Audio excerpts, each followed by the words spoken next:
6 escoltas armados, 6 hombres pagados para protegerla, 6 traidores que entregaron a Nicolette Pardo como si fuera mercancía. La noche del miércoles 21 de enero de 2026, mientras Culiacán respiraba con el miedo todavía fresco del secuestro del día anterior, algo cambió. Harfuch ya no estaba buscando solo a los secuestradores, ahora iba por los que abrieron la puerta desde adentro, porque lo más grave no fue que levantaran a la Nicolette en pleno día. Lo más grave es que quienes juraron cuidarla fueron los que la entregaron 24 horas después del rescate. Mientras la influencer todavía procesaba el trauma de haber sido jalada de su Tesla Cyberk lila en la colonia Isla Musala, los equipos de inteligencia federal ya estaban armando el rompecabezas y cada pieza que encajaba apuntaba al mismo lugar a sus propios escoltas. Los mismos que la acompañaban a eventos, los que cargaban sus bolsas de la boutique, los que posaban con ella en fotos como si fueran familia.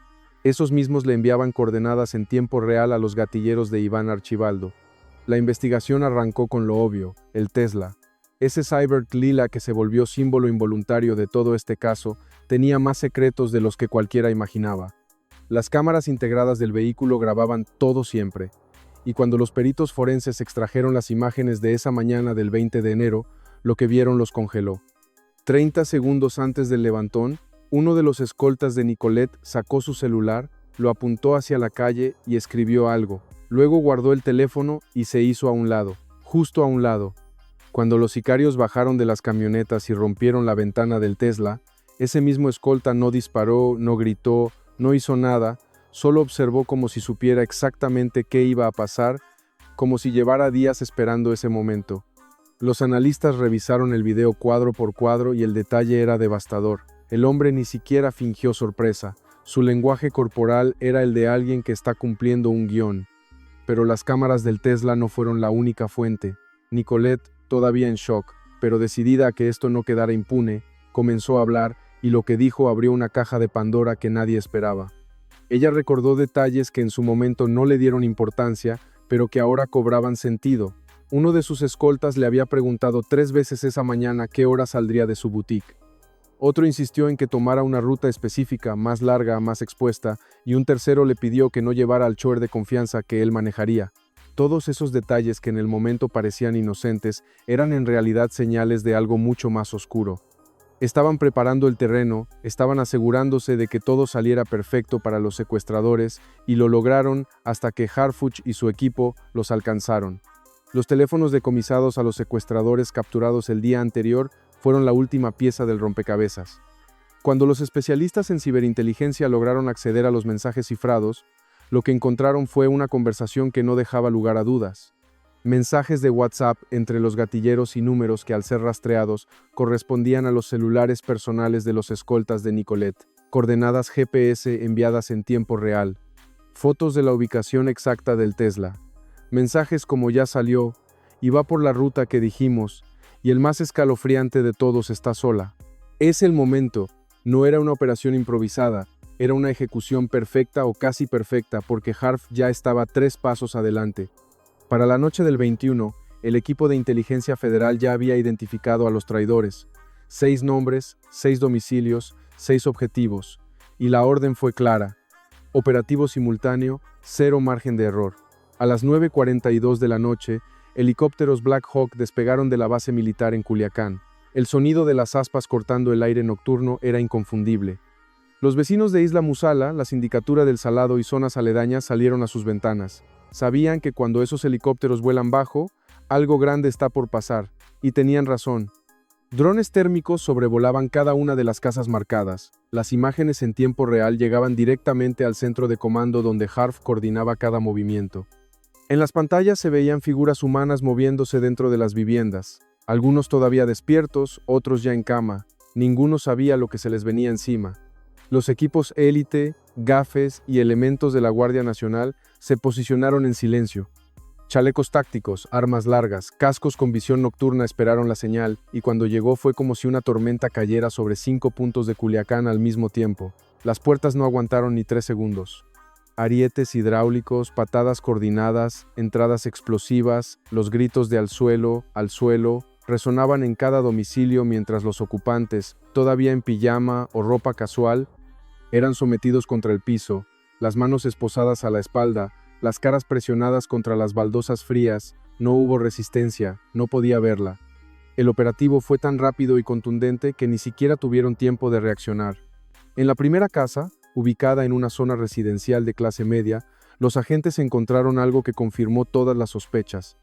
Sobre la mesa del comedor, un celular todavía encendido y en la pantalla un chat abierto con un contacto guardado como J. El último mensaje enviado desde ese teléfono decía: «Ya depositen lo que falta». La respuesta del otro lado había llegado apenas 2 horas antes. «Tranquilo, mañana te llega el resto». Los peritos tomaron el celular, lo metieron en una bolsa de evidencia y continuaron la revisión. En el closet del cuarto principal había una mochila negra dentro, fajos de billetes envueltos en ligas. No era una fortuna, pero tampoco era poco. 30 ceros en efectivo. Debajo del dinero, un papel doblado con un número de cuenta y una cantidad escrita a mano: 150 000.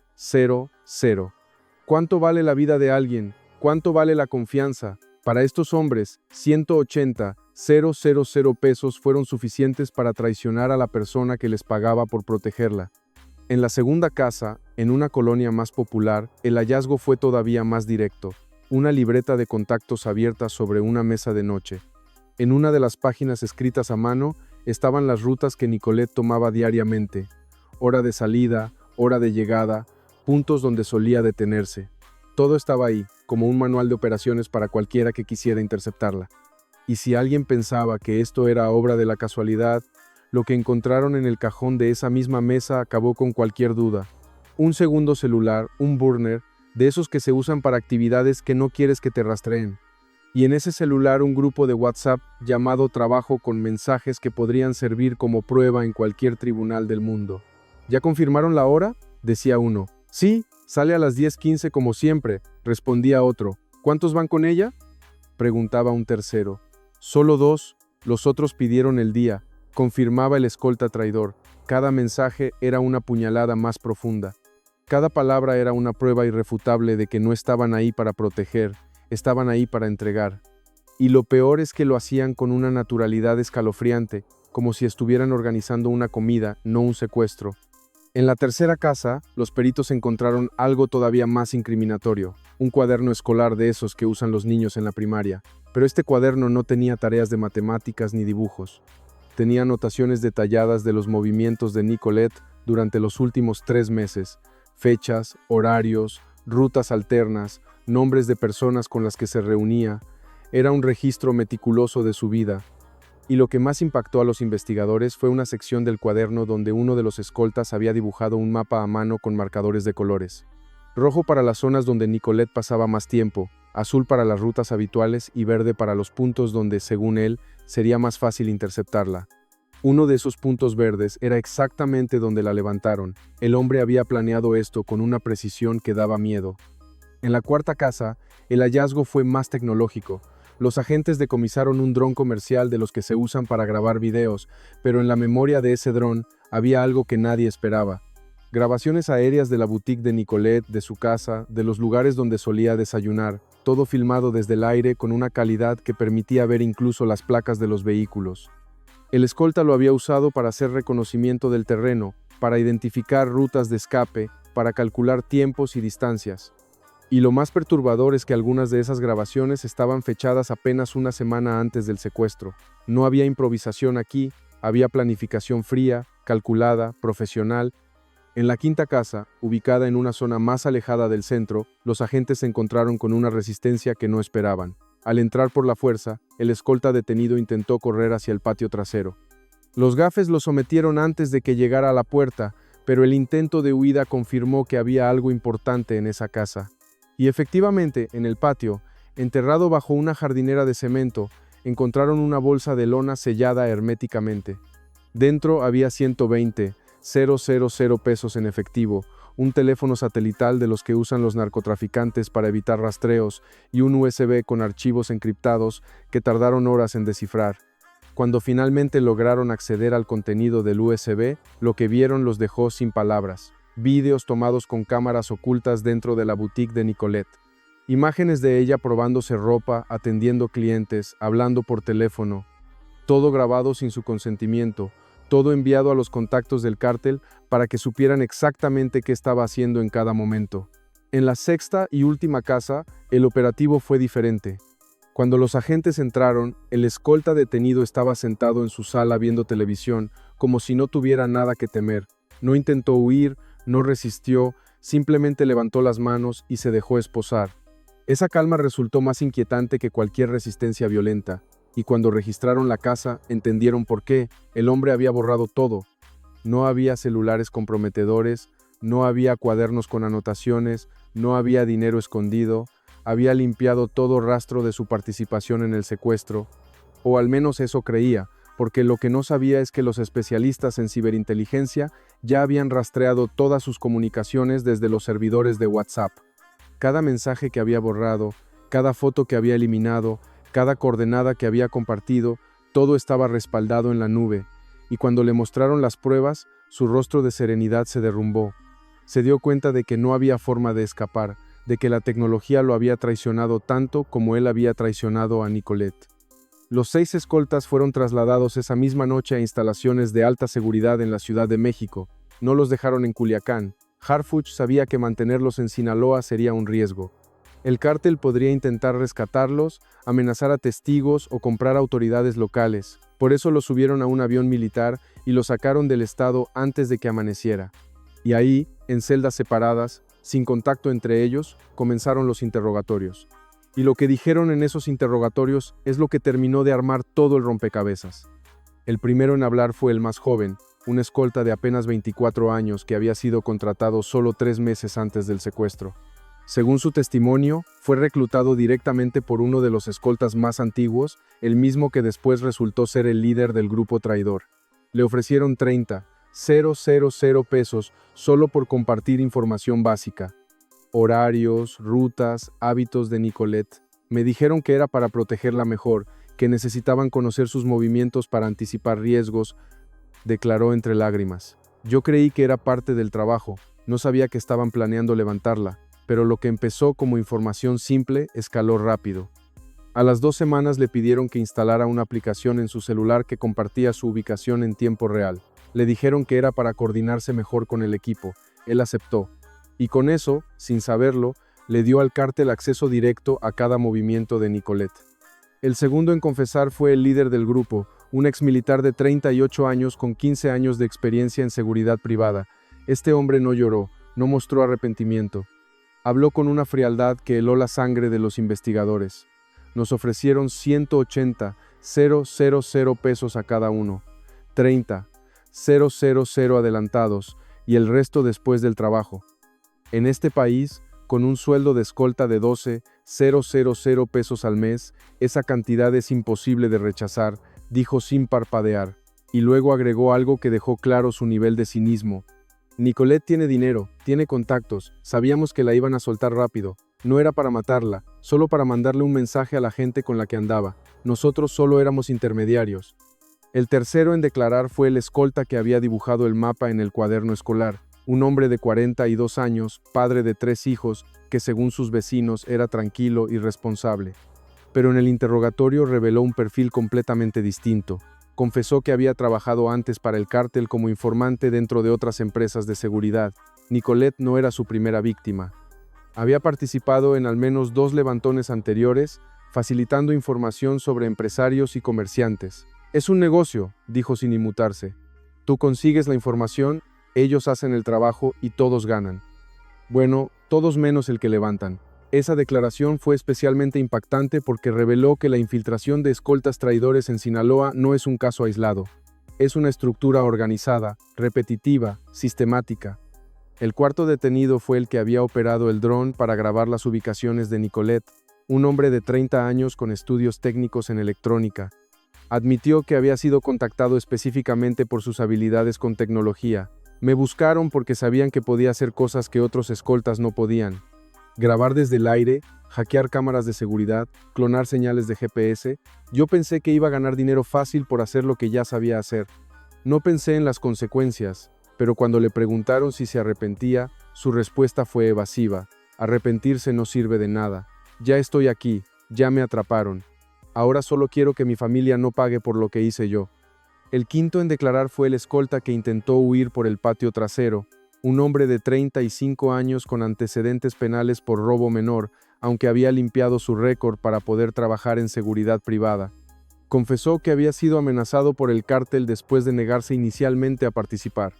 Me dijeron que si no ayudaba, iban a levantar a mi esposa y a mis hijos. Me mostraron fotos de ellos saliendo de la escuela, del súper, de la casa.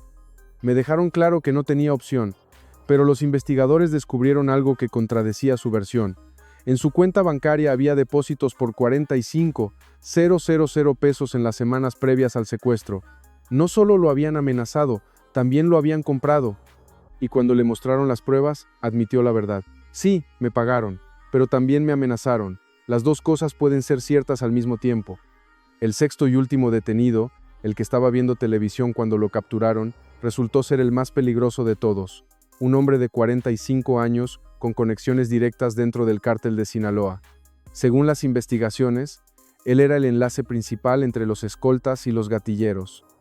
El que coordinaba todo, el que recibía las órdenes y las transmitía al grupo. En su interrogatorio se negó a hablar durante las primeras 12 horas. Solo miraba al techo, en silencio, como si estuviera esperando algo. Y lo que esperaba era una llamada de su abogado, un abogado caro, de esos que solo trabajan para el crimen organizado, pero esa llamada nunca llegó porque Harfuch había bloqueado cualquier contacto externo. Y cuando el hombre se dio cuenta de que estaba solo, que el cártel no iba a rescatarlo, comenzó a hablar. Y lo que dijo abrió otra línea de investigación todavía más profunda. Confesó que el secuestro de Nicolette no era un caso aislado, era parte de una estrategia más amplia del cártel de los Chapitos para presionar a personas cercanas al bando de Ismael El Mayo Zambada. Nicolette era un objetivo fácil, visible, mediática, con rumores de vínculos con la gente del sombrero. No importaba si los rumores eran ciertos, lo importante era mandar un mensaje. Cualquiera que ande con el bando contrario va a pagar. Y luego agregó algo que heló la sangre de los investigadores. Hay más operaciones planeadas, más objetivos identificados, más escoltas infiltrados. Esto no termina con nosotros.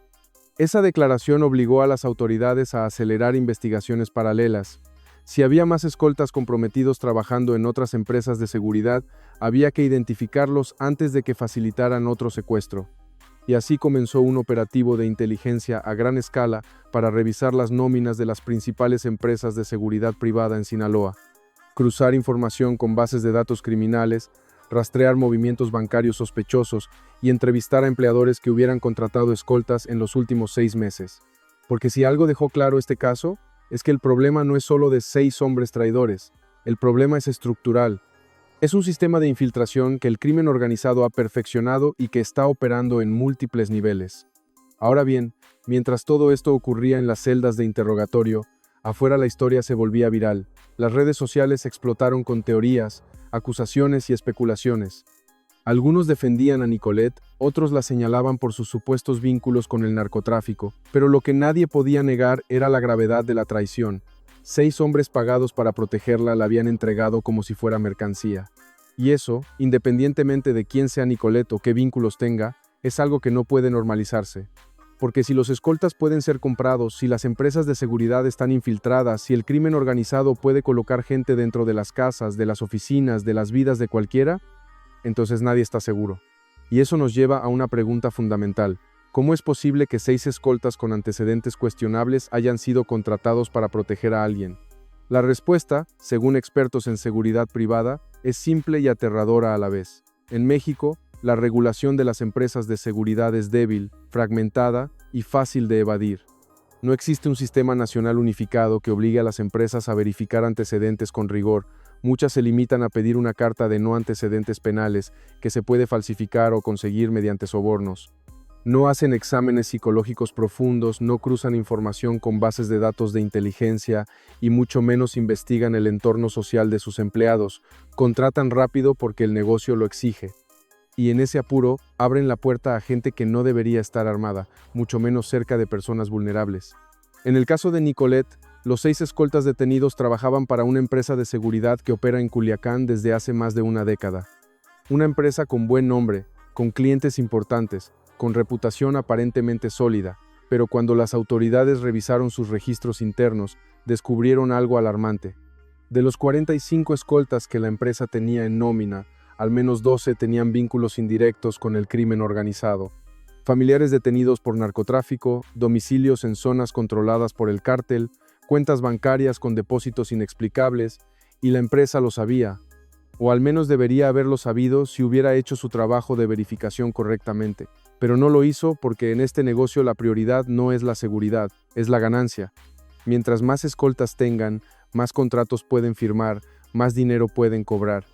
Y si algunos de esos escoltas están comprometidos con el crimen organizado, eso es un problema que prefieren ignorar hasta que explota. Y explotó con Nicolette. Ahora la pregunta que todos nos hacemos es, ¿qué va a pasar con estos 6 hombres? Porque una cosa es detenerlos y otra muy distinta es que enfrenten justicia real. En un país donde el sistema penal está saturado, donde los abogados defensores explotan cada vacío legal y donde el crimen organizado tiene recursos ilimitados para comprar testigos, jueces y fiscales, no hay garantía de que estos escoltas terminen pagando por lo que hicieron. Ya han pasado casos similares donde los detenidos son liberados por falta de pruebas, por errores procesales o simplemente porque alguien pagó lo suficiente para que salieran. Y si eso ocurre aquí, el mensaje que se enviará será devastador, que puedes traicionar, que puedes entregar a alguien al crimen organizado y que incluso si te atrapan, hay forma de salir. Y eso no podemos permitirlo. Por eso es fundamental que este caso se siga con lupa, que no se pierda en el mar de expedientes olvidados que llenan los juzgados del país. Que cada audiencia sea vigilada, que cada prueba sea presentada correctamente y que los 6 detenidos enfrenten el peso completo de la ley. No solo por Nicolette, sino por todas las personas que confían en escoltas, en empresas de seguridad, en sistemas que deberían protegerlas pero que muchas veces las traicionan. Porque si este caso se cae, si estos hombres salen libres, estaremos confirmando lo que muchos ya sospechan, que en México la justicia es opcional, que el crimen organizado siempre gana, y que no importa cuántas pruebas haya, siempre hay una forma de escapar. Pero hay algo que me parece importante mencionar antes de cerrar este tema, y es el papel de Harfuch en todo esto. Porque más allá de las críticas que se le puedan hacer, más allá de las controversias políticas que lo rodean, lo que hizo en este caso fue ejemplar. Actuó rápido, con precisión y sin miedo a las consecuencias. No esperó semanas para armar el operativo, no dejó que los traidores escaparan, los identificó, los rastreó y los capturó en menos de 24 horas. Y eso, en un país donde la impunidad es la norma, es algo que merece reconocimiento. Porque si Harfuch hubiera tardado aunque fuera un día más, esos escoltas podrían haber huido, borrado pruebas o sido protegidos por el cártel, pero no tuvieron tiempo de reaccionar. Y eso es lo que necesitamos en México, autoridades que actúen con esa velocidad, con esa contundencia, con esa determinación. Ahora bien, no todo es perfecto, hay preguntas que todavía no tienen respuesta.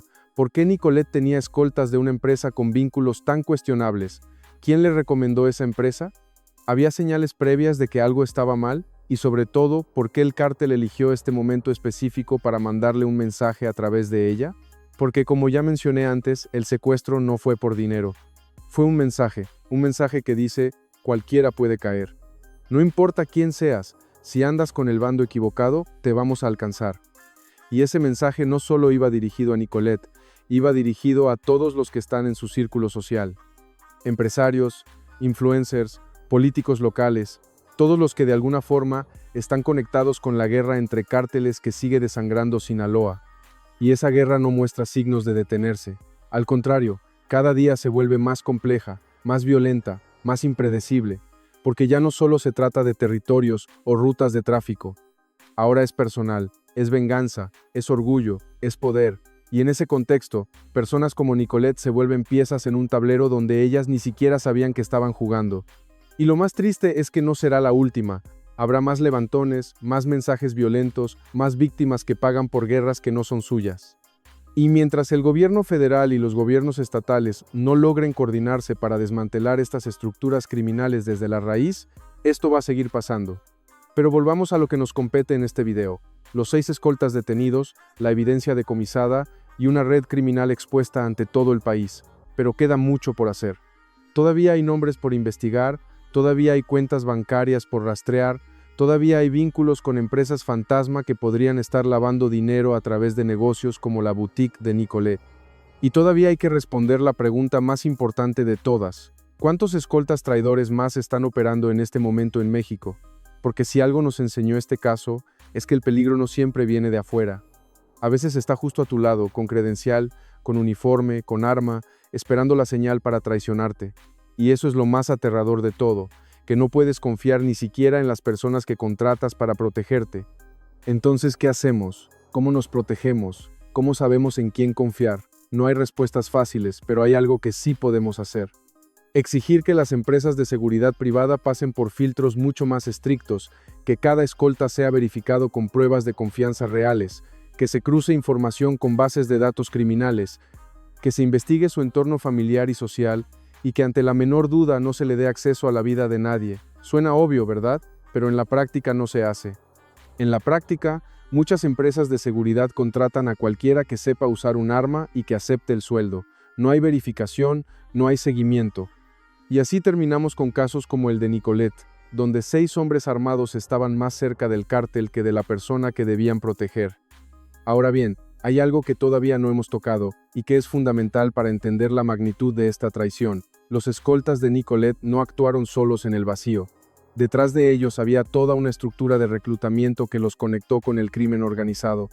Las investigaciones revelan que al menos 2 de los detenidos fueron contactados inicialmente a través de una empresa de seguridad privada que opera en Culiacán y que, según informes de inteligencia, tiene vínculos directos con células de lavado de dinero de los Chapitos. Esta empresa, que no voy a nombrar porque la investigación sigue activa, ha colocado personal de seguridad en decenas de negocios y residencias de la zona. Y la pregunta que mantiene despiertos a los investigadores es: ¿cuántos de esos escoltas también están comprometidos con el cártel? Porque si la infiltración llegó hasta Nicolette, una figura pública con recursos para pagar seguridad de calidad, imagina lo que está pasando con empresarios menores, comerciantes o familias que contratan protección sin saber que están metiendo al enemigo a sus propias casas. Lo que hace esto todavía más grave es el perfil psicológico de estos traidores. No eran sicarios de carrera que se infiltraron como escoltas. Eran hombres comunes, algunos con familias, con hijos en la escuela, con vidas aparentemente normales, pero en algún momento tomaron la decisión de cruzar la línea. ¿Fue por necesidad económica, por amenazas contra sus familias, o simplemente porque la oferta del cártel era demasiado tentadora? Los interrogatorios están revelando un patrón preocupante. La mayoría fue contactada mediante intermediarios que les ofrecieron dinero extra por información simple al principio. Nada grave, solo horarios, rutas, costumbres. Y una vez que dieron ese primer paso, ya no había marcha atrás, porque el cártel no te deja salir cuando ya estás adentro. Te tienen comprado, te tienen amenazado y te tienen atrapado. Y lo que empezó como un favor pequeño, terminó con 6 hombres facilitando el secuestro de la persona que confiaba en ellos. Pero hay otro elemento que no podemos ignorar y que conecta este caso con algo mucho más profundo en la guerra entre cárteles en Sinaloa. Nicolette no fue secuestrada por dinero, no hubo petición de rescate, no hubo negociación económica. Fue un mensaje dirigido a la gente del sombrero y específicamente a personas cercanas a El Ponchito de la Lima, con quien Nicolette supuestamente había sido vista en eventos sociales. No importa si esos rumores eran ciertos o solo invenciones del ambiente social de Culiacán, lo que importa es que los Chapitos los creyeron o decidieron usarlos como pretexto. Y cuando un cártel quiere mandar un mensaje, no se anda con sutilezas. Levantan a alguien visible, alguien que genere ruido mediático, alguien cuyo secuestro diga: esto le puede pasar a cualquiera que se acerque al bando contrario. Nicolette fue una pieza en un tablero que ella ni siquiera sabía que estaba jugando y sus escoltas fueron las fichas que los movieron. Ahora, déjame contarte algo que me parece fundamental y que resume el nivel de cinismo de estos traidores. En los teléfonos decomisado se encontraron fotos de los escoltas con Nicolette en diferentes eventos, sonriendo juntos, comiendo juntos, brindando en celebraciones. Hay una foto en particular tomada apenas 3 días antes del secuestro, donde uno de los escoltas detenidos está abrazando a Nicolette en la inauguración de una nueva sección de su boutique. Ella sonríe, él sonríe. Todo parece normal, todo parece cordial, pero en el celular de ese mismo escolta, apenas 2 horas después de esa foto, hay un mensaje enviado a los contactos del cártel que dice: ya confirmé el evento de lunes. Va a estar sola con 2 acompañantes. Esa capacidad de fingir afecto, de simular lealtad mientras planeas la traición, es algo que va más allá de lo criminal. Es algo profundamente perturbador a nivel humano, y eso es lo que más le ha costado procesar a Nicolette. según personas cercanas a ella. No solo fue traicionada por gente con la que compartía momentos personales, gente en la que confiaba no solo profesionalmente, sino humanamente. Y con esto llegamos al final de este video, un video que espero te haya hecho reflexionar sobre lo vulnerable que podemos ser todos, sobre lo importante que es saber en quién confiamos, y sobre lo necesario que es exigir que las autoridades actúen rápido y con contundencia cuando ocurren estas traiciones, y este contenido te pareció valioso. Si crees que más personas deberían saber lo que realmente pasó con Nicolette y sus escoltas traidores, te pido que te suscribas al canal. Aquí seguimos cada operativo, cada captura, cada avance en las investigaciones más importantes del país. Y lo hacemos sin filtros, sin agendas políticas, solo con la verdad. Gracias por llegar hasta aquí, gracias por tu tiempo y tu atención. Y recuerda, en un país donde la traición se esconde detrás de un uniforme, la información es tu mejor defensa. Nos vemos en el próximo